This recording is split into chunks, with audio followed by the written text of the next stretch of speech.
అనంతపురం జిల్లాలో వైఎస్ఆర్సీపీ నాయకులు కార్యకర్తలపై టీడీపీ నేతలు చేస్తూ ఉన్న దాడులపై ఆ పార్టీ నేతలు మండిపడుతున్నారు. అందుకు భారీ ఎత్తున నిరసన తెలిపేందుకు రెడీ అవుతున్నారు.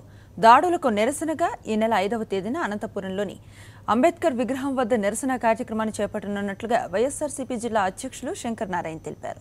ఈ కార్యక్రమానికి వైఎస్ఆర్సీపీ అధినేత వైఎస్ జగన్మోహన్ రెడ్డి హాజరవుతాడన్నారు. టీడీపీ 2 ఏళ్ల పాలనలో వైఎస్ఆర్సీపీ నేతలతో పాటు అధికారులపైన దాడులు ఎక్కువయ్యాయని వారు ఆరోపించారు. తెలుగుదేశం పార్టీ వాళ్ళు చేస్తున్న దౌర్జన్యకాండకు నిరసనగా ఈ జిల్లా వ్యాప్తంగా జరుగుతున్నటువంటి ఈ హత్యాకాండకు నిరసనగా మరి వైఎస్ఆర్ కాంగ్రెస్ పార్టీ ఆధ్వర్యంలో మరి ఈ నెల 5వ తారీఖున అనంతపురంలో భారీ ఎత్తున ధర్నా కార్యక్రమాన్ని కూడా చేపట్టడం జరుగుతుంది. ఈ కార్యక్రమంలో వైఎస్ జగన్మోహన్ రెడ్డి గారు కూడా పాల్గొంటారు. మరి ఈ కార్యక్రమంతో నైనా ఈ తెలుగుదేశం పార్టీ కనులు తెరవాలా, అంతేకాకుండా ఈ తెలుగుదేశం పార్టీ ప్రభుత్వానికి ఒత్తాస పలుకుతున్నటువంటి పోలీసు అధికారుల పైన కూడా మేము ఒక యుద్ధ బేరిని మోగించబోతున్నాం.